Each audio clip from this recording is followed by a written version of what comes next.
Irmãos, por favor, abra sua Bíblia no livro do profeta Ageu, capítulo de número 2.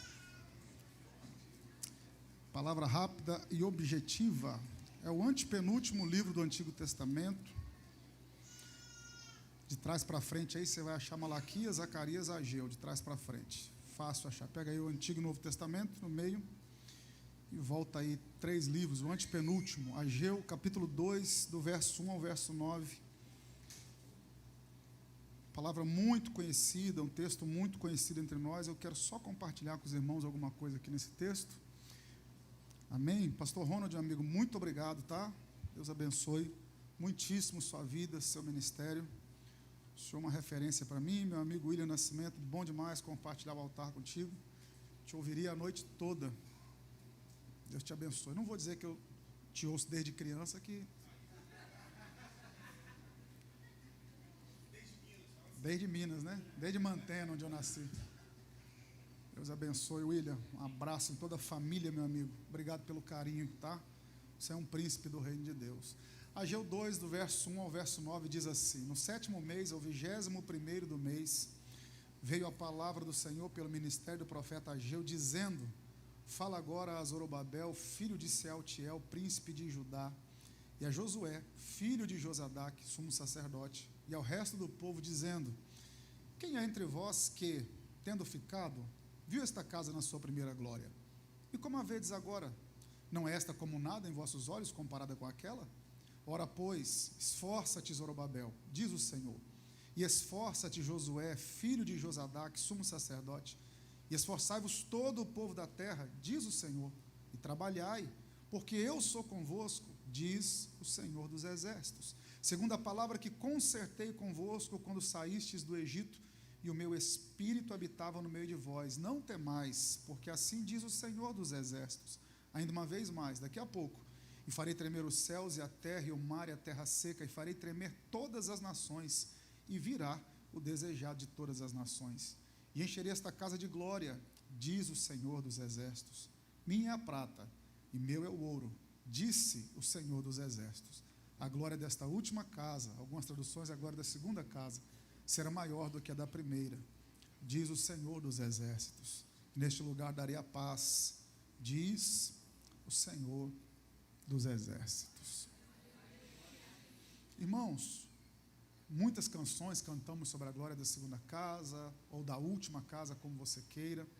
Sempre faz parte do nosso crentez dizermos para alguém, né, a glória da última casa será maior do que a primeira. Vamos tentar entender, vamos contextualizar o porquê Deus está falando isso pela boca do profeta Ageu. Vou precisar aí de pelo menos uns 10 minutos para essa introdução, para eu te relembrar o contexto disso aqui.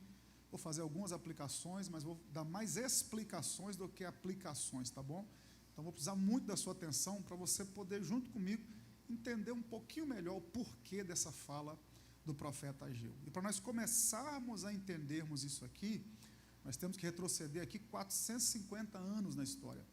Porque esse período aqui que Ageu está falando, você sabe que o calendário do Antigo Testamento é retroativo, então aqui é por volta do ano 520 antes de Cristo. Nós temos que voltar lá no ano 970, quando Salomão vai assumir o trono em 1 Reis a partir do capítulo 1. Na verdade, quando a gente pega 1 Reis, a partir do capítulo 1, nós vamos encontrar Davi, que é o foco da narrativa. Só que o Davi de 1 Reis 1 não é mais aquele moço de 17 anos que matava leão, urso, derrubava gigante, não. O Davi de 1 Reis 1 é um homem com 70 anos de idade, que não é uma idade avançada, mas para os dias de Davi foi um homem de desertos, cavernas, perseguições. Então Davi chegou aos 70 anos bem debilitado da sua saúde.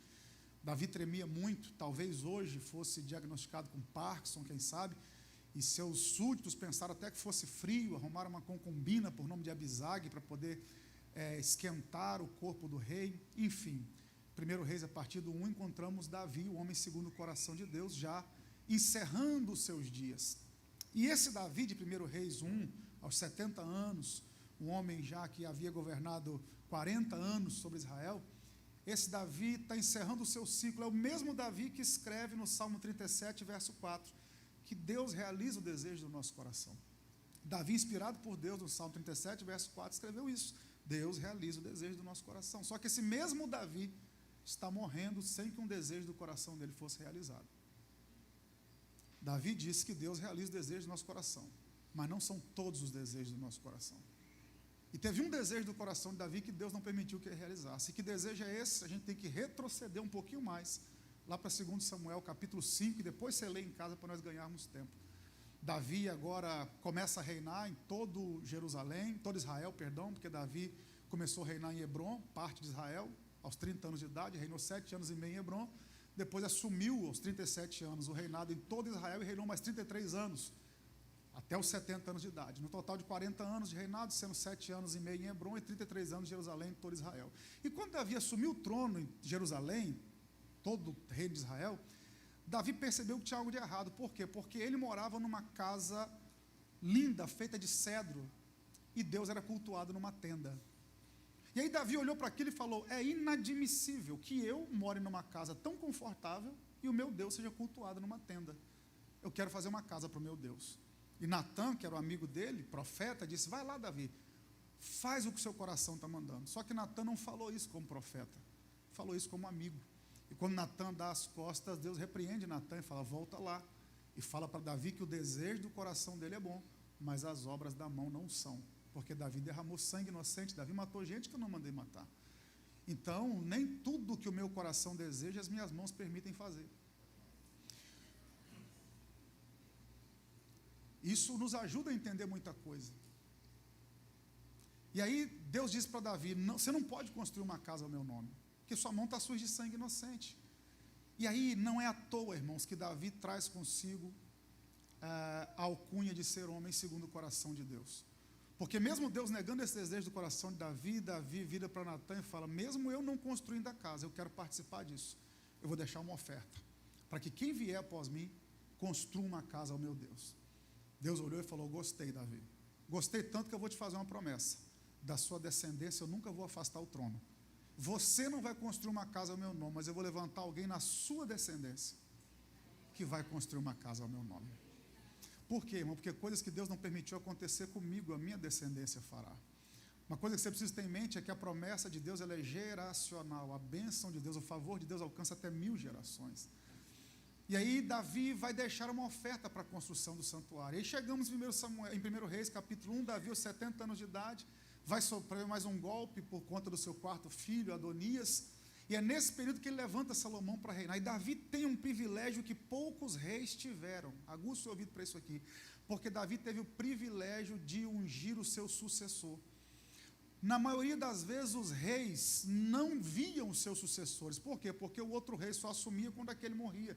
Mas Davi teve o privilégio de ver quem iria lhe suceder. Toma nota disso também: sucesso sem sucessor é fracasso.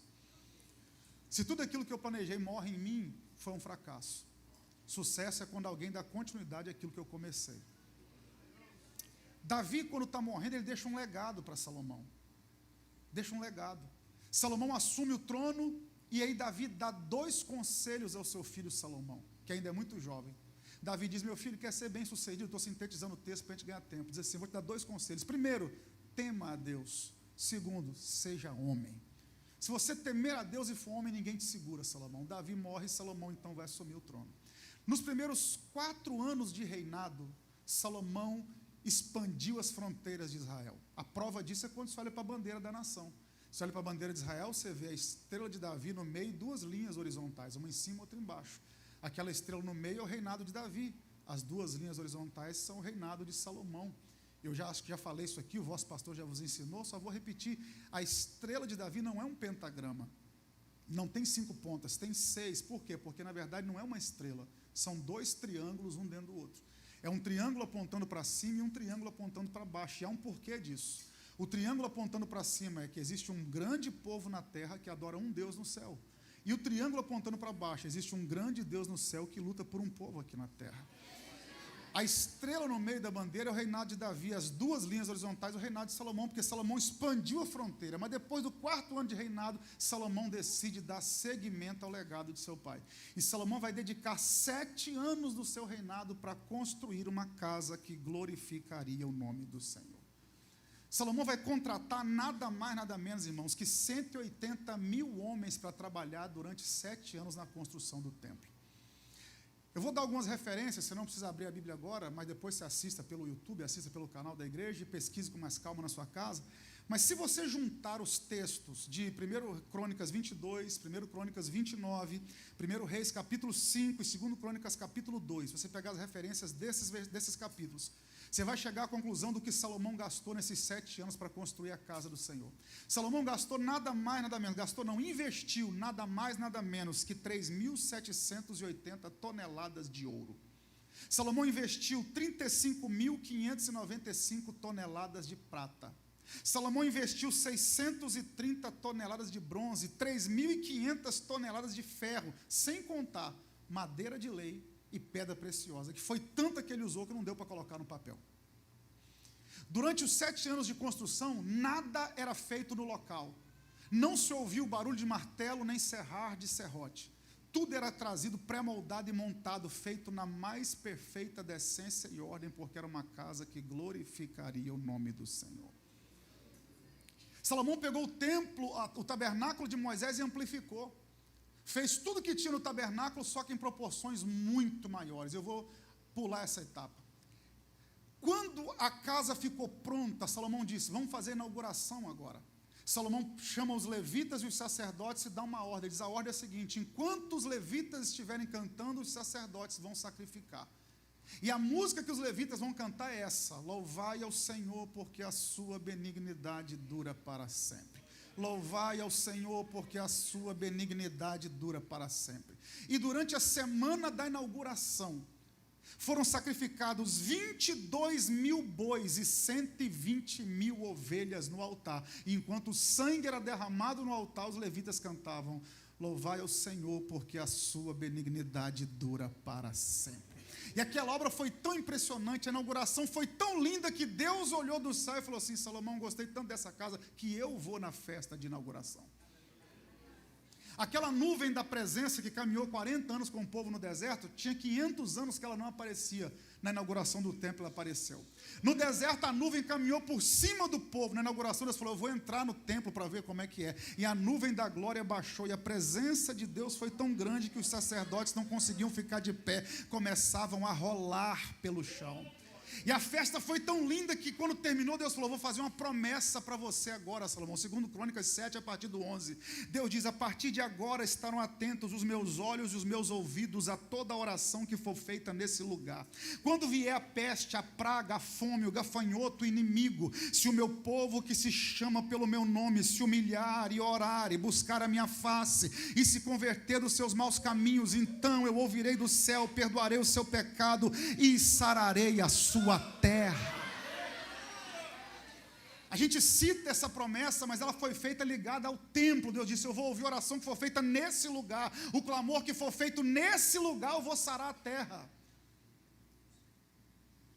O templo de Salomão foi algo tão extraordinário que pessoas vinham do mundo inteiro para ver aquela magnitude. Se você juntar tudo que Salomão investiu hoje, para os dias de hoje, bilhões e bilhões de dólares. E aí Salomão dedica 7 anos, constrói a casa e dá seguimento ao legado de Davi. E quando a gente chega no discurso de Estevão, em Atos 7, nós descobrimos que Saul reinou 40 anos, Davi reinou 40 e Salomão também reinou 40. Salomão começou muito bem, dando seguimento ao legado do pai. Só que um dos maiores segredos da vida, irmão, não é só começar bem, é terminar bem. E Salomão tinha uma fraqueza igual a do pai, Salomão não podia ver uma mulher. E entre as inúmeras, milhares de mulheres que Salomão teve, uma delas trouxe um prejuízo espiritual muito grande para Israel, porque ela era filha de Faraó. E aí no final dos seus dias, Salomão começou a edificar altares aos deuses do Egito dentro dos termos de Israel. E o que Salomão está fazendo? Ele está, na verdade, desconstruindo o que Moisés construiu. Por quê? Porque Moisés levou 40 anos para tirar Israel do Egito, e com 40 anos Salomão colocou o Egito dentro de Israel. Então cuidado para que o que você está fazendo hoje não desfaça o que gente levou tempo para construir. Quando Salomão morre, foi forte isso aí. Quando Salomão morre, quem vai assumir o trono no lugar dele? Roboão, seu filho. E diferente de Davi, Salomão não deixou legado, Salomão deixou herança. Salomão deixou um reino muito rico, porém pobre de legado. Eu sei que você já sabe disso, mas eu vou te relembrar. Há uma enorme diferença entre herança e legado. Herança é o que você deixa para alguém, legado é o que você deixa em alguém. Tem gente muito preocupada com herança e nem um pouco preocupado com legado. Quando Roboão assumiu o trono, ele não tem um legado para seguir, ele tem um reino rico. Jeroboão, que era capitão do exército, fugiu para o Egito por causa de uma profecia. E aí Roboão, quando assume o trono, ele comete um erro gravíssimo. Por quê? Porque ele vai tomar conselho com os mais novos, ao invés de tomar conselho com os mais velhos. E uma coisa que eu aprendi muito cedo é que a sabedoria habita nas cãs, os cabelos brancos. Roboão consulta os mais jovens e fala: o que eu faço com os impostos? E o povo diz: dobra os impostos. Os jovens dizem: dobra o valor dos impostos. E de imposto o brasileiro entende. O povo chegou para Salomão e falou: chegou para Roboão e falou: pega leve com a gente, porque seu pai aumentou muito o imposto. E aí Roboão, ouvindo os mais novos, diz assim: estou sintetizando a história, tá, irmão? Se vocês acham que o braço do meu pai foi pesado, o menor dedo da minha mão vai ser mais pesado que o braço do meu pai. O povo não aguentou. E aí o reino dividiu-se. Jeroboão veio e dividiu o reino. E aí 10 tribos passaram a formar o reino do norte, que levou o nome de Israel, e 2 tribos formaram o reino do sul, que se chamou Judá. Judá, reino do sul, Israel, reino do norte. Por isso que você lê Judá e Israel é o mesmo povo, só que dividido o reino. Capital de Judá, Jerusalém. Capital de Israel, Samaria. Agora, enquanto um rei reinava em Samaria, outro rei reinava em Jerusalém. A diferença é que os reis que passaram por Jerusalém, os 19 que passaram por lá, eram da linhagem de Davi, porque Deus prometeu: da sua descendência eu nunca vou afastar o trono. Já Israel, no reino do norte, em Samaria, vieram homens ímpios, que levavam o povo à idolatria. Quando Roboão e Jeroboão dividem o reino, eles quebram um princípio que o próprio Deus estabeleceu. E princípio é assim: você quebra ele agora, lá na frente ele te quebra. Foi o próprio Jesus quem disse: reino dividido não subsiste. Casa dividida não prevalece. No reino do norte vieram homens como Acabe, que levaram todo o povo à idolatria. Resultado, 722 a.C., Sargão II invade Samaria e leva o povo cativo para a Assíria, cuja capital era Nínive. Assíria, não Síria, a Assíria, capital Nínive. E aí os remanescentes de Israel se casam com as assírias. Daí vem o povo samaritano e a guerra até hoje. Se no reino do norte homens ímpios assumiram o trono, no reino do sul, de vez em quando, levantavam um Josafá, um Josias, que trazia restauração espiritual para o povo. E o reino do sul sobreviveu até o ano 606 a.C., quando Nabucodonosor vem pela primeira vez e sitia Jerusalém, e leva alguns homens cativos. Entre esses homens que ele leva durante o reinado do rei Jeoaquim, no ano 606, ele leva os mais sábios para a Babilônia, entre eles Daniel, Ananias, Misael e Azarias, Sadraque, Mesaque e Abednego, tiveram seus nomes mudados lá.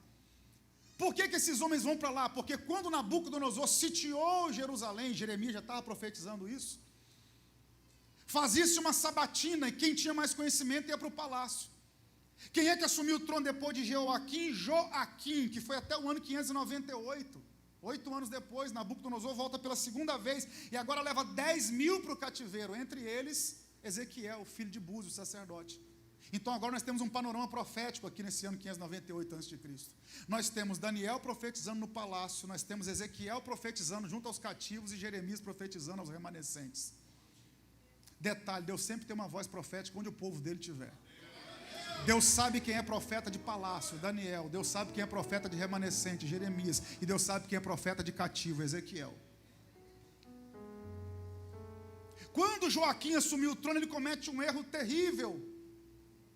10 mil homens vão. Ele tenta fazer uma aliança com o Egito. E aí, no ano 586, Nabucodonosor volta. E dessa vez ele vai destruir o templo do Senhor. Até então ele havia saqueado, mas não havia destruído.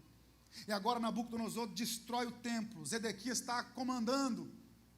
Tem seus olhos perfurados e é levado para o cativeiro como um animal. E aquela casa que experimentou a glória de Deus, aquele templo maravilhoso, extraordinário, que tinha 2 colunas de bronze na frente, a da esquerda chamava Joaquim, a da direita chamava Boaz. Aquele templo foi destruído, mesmo que Deus fez a promessa que estaria atento a ele. E agora o povo vai para o cativeiro, e se você contar o primeiro ano da investida de Nabucodonosor, 606, até o ano que eles saem do cativeiro, 536, são exatos 70 anos de cativeiro que o povo amarga na Babilônia. Durante esses 70 anos, ou por causa desses 70 anos, é que o Salmo 137 é composto.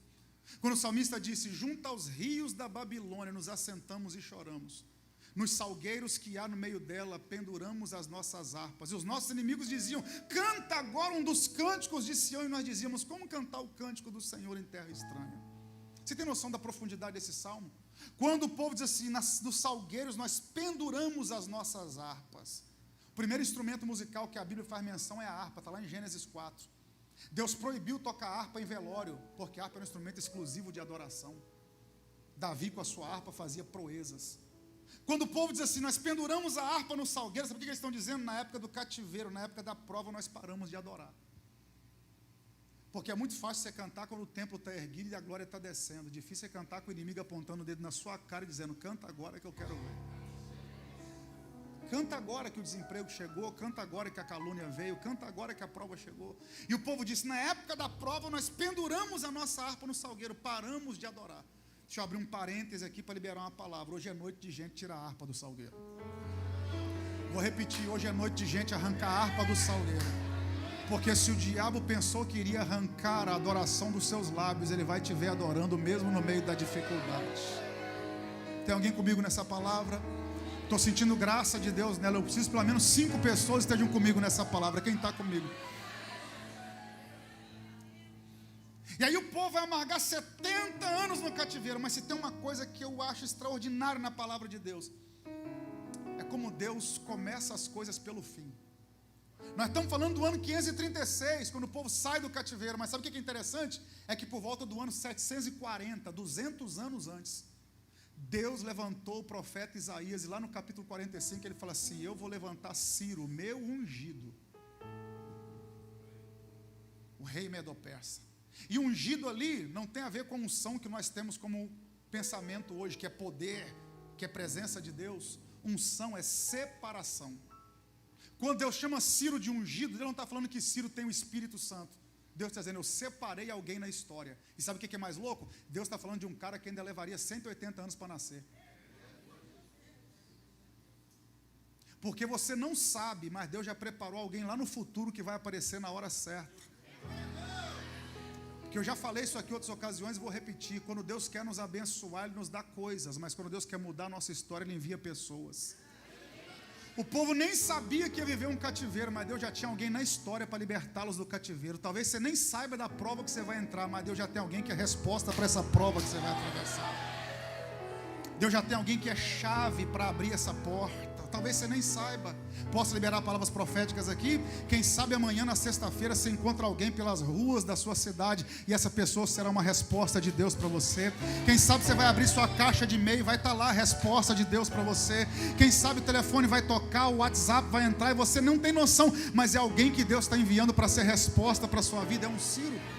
E aí depois você leia Neemias capítulo 1, que é Esdras capítulo 1, porque Neemias fala da reconstrução da cidade, e Esdras e Ageu falam da reconstrução do templo. E quando Ciro assume o trono, é fantástico o que ele diz, porque Ciro, Medo-Persa, diz o seguinte: existe um Deus que eu não conheço, mas eu só estou aqui por causa dele. E tem crente achando que chegou porque tem mérito. E um homem ímpio que não conhecia Deus está dizendo: eu não sirvo esse Deus, mas só estou no trono por causa dele. E eu sei por que ele me colocou aqui. Porque ele quer que eu liberte o povo dele, para que eles voltem para a terra dele, para reconstruir a casa dele.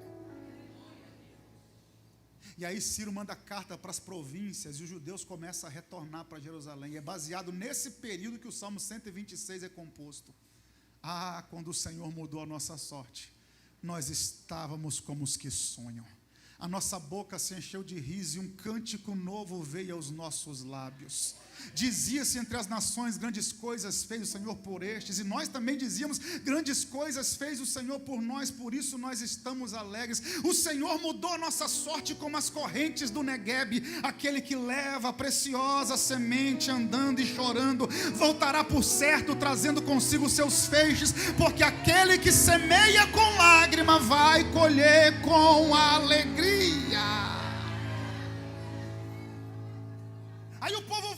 leva para Jerusalém, pastor. Quando eles chegam lá, o senhor conhece melhor do que eu, porque eu sou meu professor. Êxodo capítulo 3 narra muito bem isso. O povo vai lançar as pedras fundamentais para reconstruir a casa do Senhor que estava destruída. E quando eles lançam as pedras fundamentais, é uma mistura de emoções. Por quê? Porque os anciãos que viram a primeira casa choraram. E os jovens que nunca tinham visto templo nenhum se alegraram. E por que os anciãos estão chorando? Porque eles estão voltando do cativeiro. Eles sabem que não tem recurso para construir uma casa igual Salomão tinha construído. Quando eles lançaram a pedra fundamental que começaram a reconstruir, eles perceberam: nós não temos condições de reconstruir a casa. Aí a gente começa a entender o Salmo 126, que eu acabei de citar. Porque só são 5 versículos. E os primeiros 3 são 5 versículos. Os primeiros 3 versículos, 4 versículos, na verdade 3, falam de alegria. Deus mudando a nossa sorte, sorriso no lábio, e por aí vai. E de repente ele fala: quem semeia com lágrima vai colher com alegria. Por que Deus mudou a minha sorte? Eu vou semear com lágrima.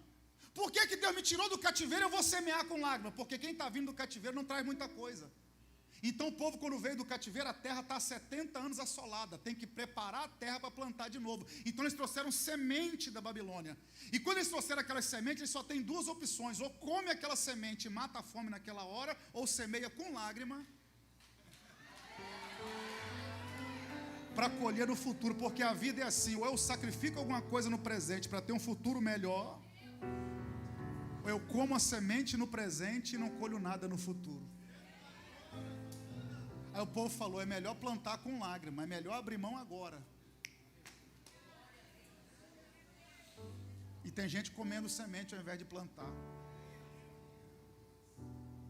O povo olhou e falou: não tem recurso para construir a casa. Lançaram a pedra fundamental e pararam, ano 536 a.C. E aí a construção ficou parada por 17 anos, entre 16 e 17 anos. Chegamos no livro do profeta Ageu, 520 a.C. Num dia de festa de lua nova, o povo celebrando, Deus levanta um profeta chamado Ageu, e Ageu também significa festa. Então no dia de festa, Deus levantou um profeta que chama festa, para acabar com a festa. Vou repetir: num dia de festa, Deus levanta um profeta chamado festa, ou festivo, para acabar com a festa do povo. Por quê? Porque o povo parou a construção por 17 anos. E por que eles pararam? Porque não tinham recurso. Me ajuda, porque não tinham, era o que eles diziam. Aí Deus levanta o profeta Ageu, e se você quiser me acompanhar, capítulo 1, verso 2 de Ageu. No dia da festa, Ageu levanta e fala assim: assim fala o Senhor dos Exércitos, dizendo: este povo diz, não veio ainda o tempo em que a casa do Senhor deve ser edificada. Veio, pois, a palavra do Senhor pelo ministério do profeta Ageu, dizendo: é para vós tempo de habitardes nas vossas casas estucadas, e esta casa há de ficar deserta? Ora, pois, assim diz o Senhor dos Exércitos: aplicai o vosso coração aos vossos caminhos. Esse texto, aplicar o vosso coração aos vossos caminhos, seria mais ou menos o seguinte: para pensar no que vocês estão fazendo. Aí o verso 6: semeais muito e recolheis pouco, comeis, mas não vos fartais, bebeis, mas não vos saciais, vestivos, mas ninguém se aquece, o que recebe salário no saquetel furado. Assim diz o Senhor dos Exércitos: aplicai o vosso coração ao vosso caminho, para pensar no que vocês estão fazendo. Verso 8: subi o monte, trazei madeira, edificai a casa, e dela me agradarei, e eu serei glorificado, diz o Senhor.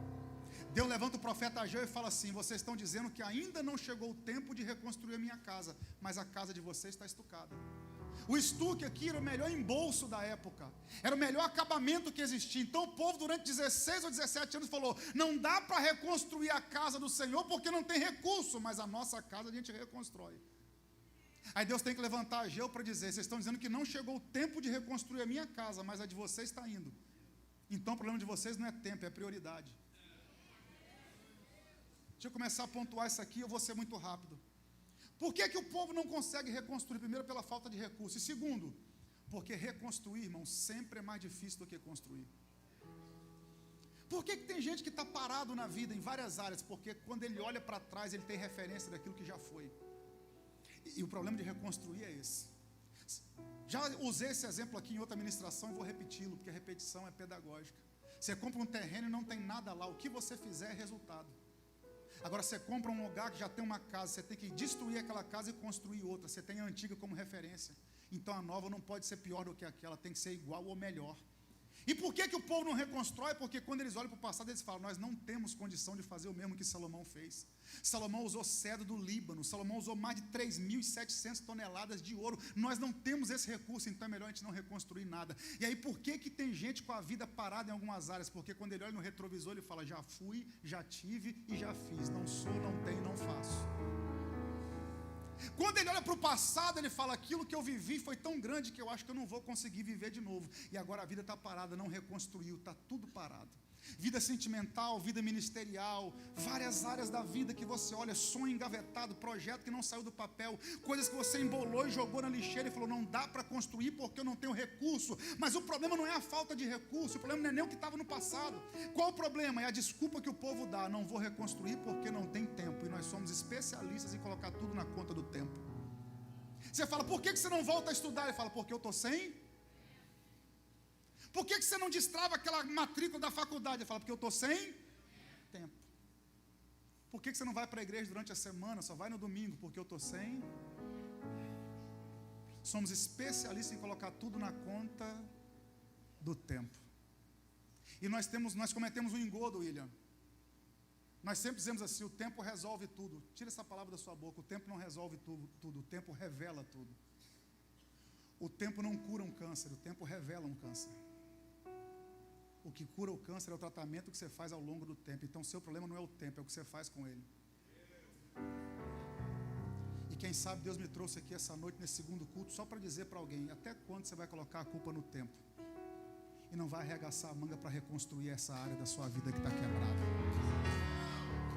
Porque tem gente aqui que já foi uma potência na mão de Deus e agora está com a vida destruída, quebrada, parada e não reconstrói. Por quê? Porque ele olha para o passado e vê que não tem condição de fazer o mesmo que fazia e agora coloca a culpa no tempo. Eu não tenho mais tempo para fazer, não tenho mais tempo para fazer aquilo, não tenho mais tempo para fazer aquilo. Aí Deus te trouxe aqui para dizer: você tem tempo para fazer as suas coisas e não as minhas? Nosso problema não é falta de tempo, é falta de prioridade. Para esse irmão não ir jantar com raiva só de mim hoje, fala para ele: nosso problema é prioridade, não tempo. Vou te dar um exemplo básico aqui. Pode fazer um solo aí, filhão, que eu já estou concluindo. Eu estava no Rio Grande do Norte, Natal, e era um congresso que ia exigir muito de mim, e eu passei 4 dias em oração e jejum. Estava de frente para o Morro do Careca, um ponto turístico maravilhoso. Eu fiquei 4 dias trancado no quarto do hotel, desliguei o telefone, só ligava o telefone à noite para ver os recados, e durante 4 dias orando, jejuando, lendo Bíblia, para ministrar aquele congresso. E no 4º dia, quando eu peguei meu telefone para poder ver como é que estava a situação, eu abri meu Facebook, na época eu ainda usava muito Facebook, hoje eu uso mais o Instagram. E quando eu abri o Facebook, tinha uma pesquisa feita pela própria empresa que administra o Facebook. O brasileiro gasta em média 3 horas e 48 minutos por dia com rede social. Falei: 3 horas e 48 minutos, 4 horas por dia com rede social?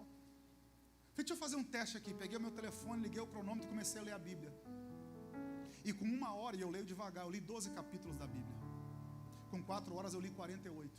A Bíblia tem 1189 capítulos, a conta é fácil de fazer. Se você ler 1 hora de Bíblia por dia, durante 99 dias você lê toda a Bíblia do Gênesis ao Apocalipse. Nosso problema não é tempo, é prioridade. Aí eu falei: deixa eu fazer o teste. Comecei a ler 2 horas de manhã e 2 horas à noite. Com 25 dias eu li toda a Bíblia do Gênesis ao Apocalipse, sem pular a genealogia. Nosso problema não é tempo, é prioridade. O problema não é tempo com seus filhos, é prioridade. Que a gente só prioriza aquilo que a gente quer. E Deus vira para o povo e fala: o problema de vocês não é tempo, o problema de vocês é prioridade. Vocês estão dando prioridade para coisa errada. Agora guarde o que eu vou lhe dizer: prioridade errada gera consequência errada. Vou repetir porque tem um gostinho de bezetação. Prioridade errada gera consequência errada. 5 consequências da prioridade errada. Deus veio para o povo e fala: aplica o coração no vosso caminho. Para pensar no que vocês estão fazendo. A casa de vocês está estucada e a minha está deserta. Não tem problema nenhum em morar numa casa boa. O problema é você não fazer a minha vontade. Aí Deus fala: já que vocês não estão fazendo a minha vontade, olha o resultado. Verso 6: semeais muito e recolhei pouco. Comeis, mas não vos fartais, bebei, mas não vos saciais, vestivos, mas ninguém se aquece, e quem recebe salário num saquetel furado. Olha o que Deus está dizendo: prioridade errada, consequência errada. Sabe o que é mais interessante aqui? Deus não falou que estava faltando, Deus disse: tem semente, só que vocês estão semeando muito e recolhendo pouco. Vocês estão vestindo, tem roupa, só não está aquecendo. Tem comida, só não está matando a fome. Tem água, só não está matando a sede. Tem trabalho, só não está dando para pagar as contas. Porque prioridade errada gera consequência. Já viu aquele momento de insatisfação na sua vida, que nada parece que está bom? A roupa, você olha no espelho, parece que não está boa. O carro não está bom, a casa não está boa. Nada está bom. É Deus dizendo para você, não é que não está bom, é que a sua prioridade está errada. Vocês estão aí?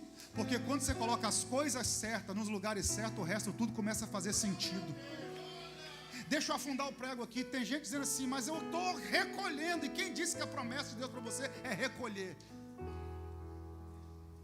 Promessa de Deus no reino dele não é recolher, é colher. E qual a diferença entre recolher e colher? Eu coloco essa Bíblia aqui no altar, e quando eu vou recolher, eu recolho uma Bíblia. Eu coloquei uma e recolho uma. Colher é diferente, eu planto uma, mas no reino eu não colho um por um, eu colho a 30, a 60 e a 100. Tem gente recolhendo e achando que está bom, e Deus está dizendo, a promessa que eu tenho para você não é de recolheita, é de colheita, 100 por um. Ergue a mão que eu vou liberar a palavra. Hoje você começa a colocar as prioridades certas, e Deus está dizendo, vem tempo de colheita e não de recolheita. Vem tempo de colheita e não de recolheita. Só quem está comigo, ergue a mão, faz aquele barulho que o diabo não gosta de ouvir, porque essa palavra é profética. Deus não te chamou para recolher, Deus te chamou para colher a 100 por um. Você me ajuda nessa palavra? Já estou encerrando. Provoca o irmão do lado e fala, não é recolher, é colher. Mas a gente só colhe quando coloca a prioridade certa no lugar certo. Sabe o que é lindo? É Deus dizer assim, no verso 7, aplica o vosso coração, o vosso caminho, para pensar no que vocês estão fazendo. Vocês estão dizendo que não tem recurso, vocês estão dizendo que não tem tempo. E talvez eu estou pregando para a gente aqui, pastor, vou usar um termo que o senhor usou, gente que dá aquela ajeitada no retrovisor da vida. Acho que foi no primeiro culto que o senhor falou isso. Gente que olha no retrovisor e quando olha para trás, vê aquilo que viveu, aquilo que experimentou, e acha que nunca mais vai viver igual. Eu vou repetir uma frase que eu já usei aqui, vou repetir mais uma vez.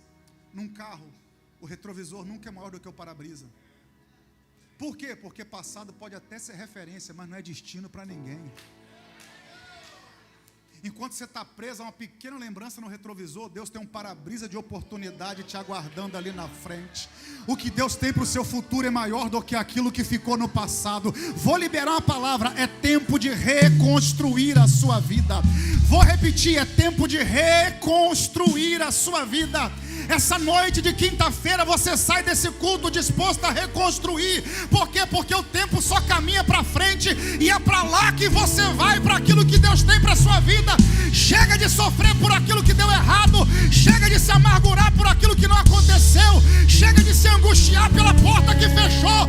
Tem um para-brisa de oportunidade ali na frente, e só quem vai em direção ao futuro me ajuda a adorar ao nome de Jesus de Nazaré. Essa noite é tempo de reconstruir. Você pode tirar 30 segundos para adorar a Deus aí?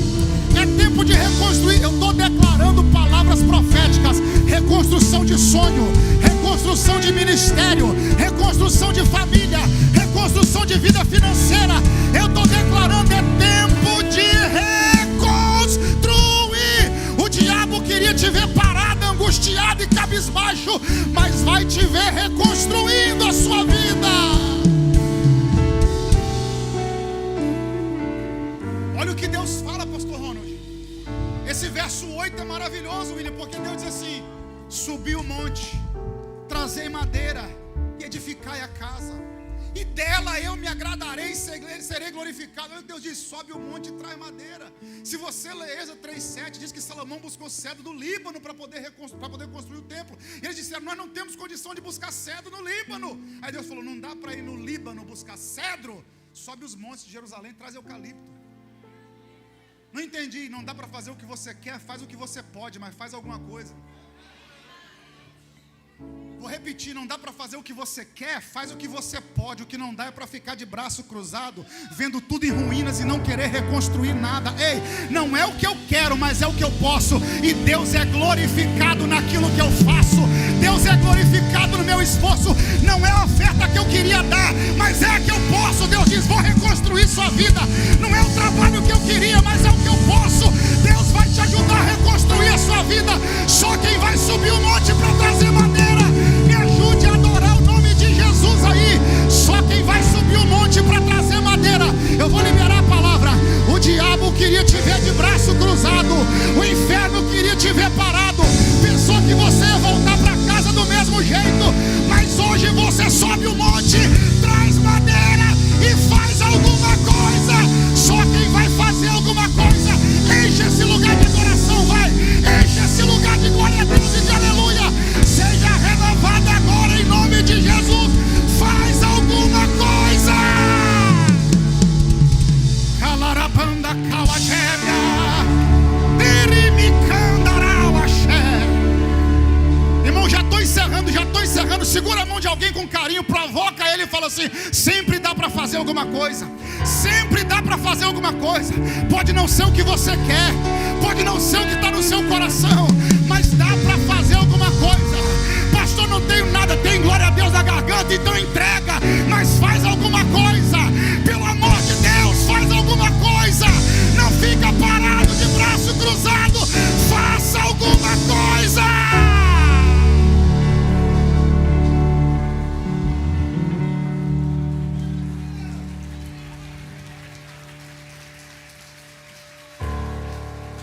Faz alguma coisa, meu filho. Pega esse telefone e liga para alguém. Manda uma mensagem, pede perdão, faz alguma coisa.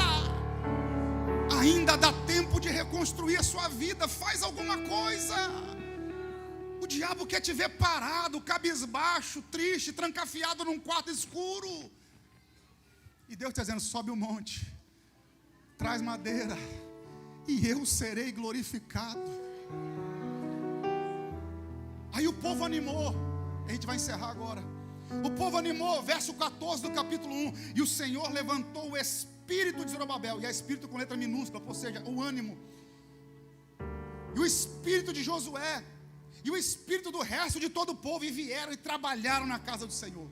Diga comigo, trabalharam. Isso. Aí o verso 15, importantíssimo essa exegese aqui. Ao 24º dia do 6º mês, no 2º ano do rei Dário. Ou seja, dia 24 do mês 6, o povo voltou a trabalhar. Depois que Ageu deu um sulavanco no povo. Ageu falou: tem que fazer alguma coisa. Deus falou pela boca de Ageu. Aí o povo voltou a trabalhar dia 24 do mês 6. Só que o capítulo 2, verso 1 que nós lemos diz o seguinte: e no 7º mês, ao 21º do mês, veio a palavra do Senhor pelo profeta Ageu de novo. Espera aí. Dia 24 do mês 6, o povo volta a trabalhar. Dia 21 do mês 7, Deus tem que levantar Ageu para corrigir o povo de novo. Em menos de 30 dias. O desânimo já tinha pegado novamente. Porque nós somos assim. Ouvimos uma palavra como essa, mas daqui 2 dias, 3 dias já esqueceu tudo de novo. E está enclausurado novamente. É gente que faz gabinete pós-gabinete, mas o desânimo sempre pega. Aí Deus levanta Ageu de novo. A gente vai encerrar aqui agora. Deus levanta Ageu e fala assim, verso 3, 3 perguntas. Quem tendo ficado entre vocês viu essa casa? Na sua primeira glória. Como é que vocês estão vendo ela agora? Terceira pergunta, essa aqui não é nada comparada com aquela, né? Deus faz 3 perguntas. Aí Deus fala assim: esforça-te, Zorobabel, esforça-te, Josué, esforçai-vos todo o povo e trabalhai. Verso 4, porque eu sou convosco, diz o Senhor dos exércitos. Uau! Espera aí, irmãos, depois você lê Ageu. Por 14 vezes em Ageu, Deus fala: eu sou o Senhor dos exércitos. Não tem lógica. Ageu fala de reconstrução. Fala de quê? E o problema do povo era a falta de recurso. Então como é que era para Deus se revelar? Eu sou Jeová Jirê. Mas ele diz: eu sou o Senhor dos exércitos. Ele não se apresenta como o Senhor da provisão, se apresenta como o Senhor dos... Por que Deus se apresenta como Deus de guerra em tempo de reconstrução? Porque quando o povo começou a reconstruir, os samaritanos disseram: nós queremos ajudar vocês. Aí o povo falou: vocês não podem ajudar porque o sangue de vocês não é mais puro. É sangue de judeu com assírio. Então vocês não podem ajudar. Aí os samaritanos disseram: já que a gente não pode ajudar, então a gente vai atrapalhar. Porque guarde que eu vou dizer, nem todo mundo que quer colocar a mão no seu projeto pode. Porque tem gente que ao invés de ajudar, atrapalha. Aí o povo falou: já que nós não podemos ajudar, vamos atrapalhar. Começaram a impor violência, mandaram cartas para o rei e por aí vai. Ou seja, quando o povo começou a reconstruir, a oposição veio. Já reparou que é sempre que você dá um passo em favor da reconstrução, o negócio fica mais complicado? É gente que fala assim, foi só eu voltar para a igreja que parece que as portas fecharam. Sabe por quê? Você acha que o diabo vai ficar feliz te vendo reconstruir sua vida? Você acha que o inferno vai se sentir bem te vendo reconstruir a sua vida? Cada pedra que você assenta na reconstrução é um demônio que se levanta. Só que Deus está dizendo, pode reconstruir porque eu sou o Senhor dos exércitos. Enquanto você reconstrói, quem te defende sou eu. Enquanto você reconstrói, quem luta por você sou eu. Enquanto você assenta tijolo, quem luta por você sou eu. Está de mão erguida? Então recebe aí. Pode reconstruir a sua vida, porque você tem um Deus que luta por você. E não tem oposição que vai parar o seu crescimento. Quem crê em palavra profética, não tem homem na terra, não tem demônio no inferno, não tem oposição de samaritano, não tem investida do diabo que impeça a reconstrução, porque o Deus para quem você trabalha se chama Jeová Sabaote, o Senhor dos exércitos. Vou liberar a palavra. Enquanto você está aqui reconstruindo, Deus está pelejando por você na sua casa, no seu trabalho, na sua rua. Eu vou liberar. Tem gente que vai chegar no trabalho amanhã e a coisa vai estar diferente, porque Deus está lutando por você. Tem gente que vai chegar em casa hoje, vai meter a mão na maçaneta da porta e quando entrar vai estar diferente, porque tem um Deus que luta por você enquanto você reconstrói a sua vida.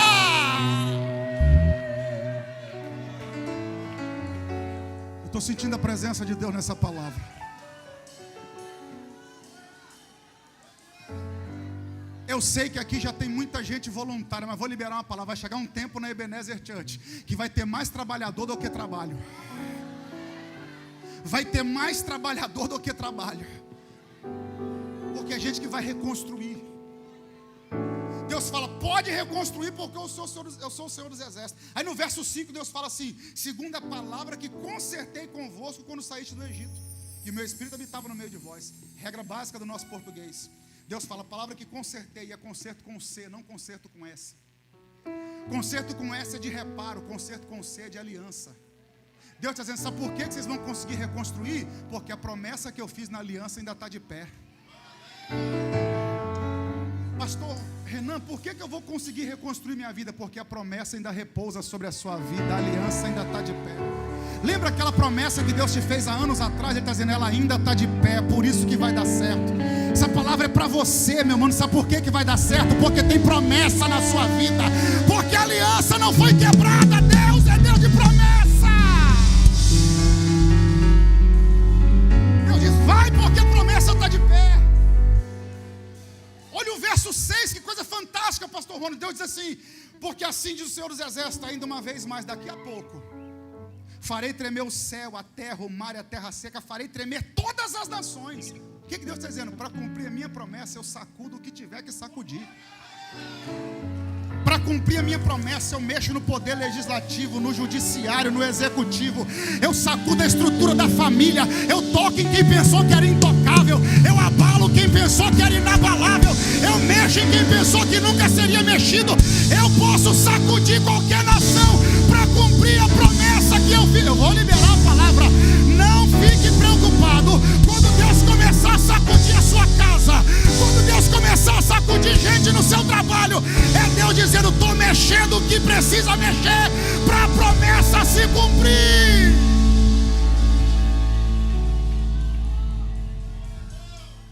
Verso 8 e verso 9 a gente ora. Verso 8, coloca o verso 8 na tela, olha que coisa linda. Deus diz assim, minha prata. Olha isso aqui, William, minha prata e meu é o ouro. Aí tem um detalhe, disse. Das 14 vezes, 13 vezes aparece assim, diz o Senhor. Essa aqui não é diz, essa aqui é disse. Opa, um aleluia lá na esquerda. Das 14 vezes que aparece a expressão Senhor dos Exércitos, 13 é assim, ó, diz o Senhor. Aqui não é diz, quando fala de prata e ouro é disse. Porque o povo está preocupado com o quê? Com recurso. E o que o povo estava preocupado, Deus está dizendo, não precisa preocupar, porque eu já falei. Isso aí já está garantido, não é de agora. Eu não sei que tipo de recurso você precisa, se é financeiro, se é emocional, se é sentimental, mas Deus está dizendo: o que você precisa já está garantido faz tempo. Só trabalha, só começa e o resto deixa com Deus. Só começa e o resto deixa com Deus. E aí no verso 9 Deus responde as perguntas que Ele mesmo fez. Porque no verso 3 Deus pergunta: quem viu essa casa na primeira glória? Quem está vendo essa agora? Essa aqui não é nada comparada com aquelas 3 perguntas que o próprio Deus faz. Ele discorre a resposta e depois ele responde. No verso 9 ele fala: quem viu essa casa está dizendo que não vai ser nada. Quem viu a antiga está dizendo que essa não vai ser nada. Quem está vendo agora está achando que não vai ter recurso. Em outras palavras, Deus está dizendo o seguinte: quem olha para o cenário fala: nunca vai ser igual. Quem olha para o cenário atual fala: nunca vai ser igual foi. Aí Deus diz: estão falando a verdade. De maneira pejorativa, mas estão falando a verdade. Porque estão dizendo que essa casa nunca vai ser igual àquela. Eu estou confirmando para vocês: não vai ser. Disseram que seu ministério nunca mais vai ser igual. Verdade, vai ser igual mesmo não. A família nunca mais vai ser mesmo. Vai ser mesmo não. Vai não. A vida financeira não vai ser. Não vai. Sabe por quê? Porque a estrutura pode até ser menor, mas a glória da última casa será maior do que a da primeira. E só quem crê no tempo de glória maior fica de pé adorando o nome de Jesus, porque a glória da última casa será maior do que a da primeira. E só quem crê faz aquele barulho que o céu gosta de ouvir. Isso, a glória da última casa. A estrutura pode não ser a mesma, o recurso financeiro pode não ser o mesmo,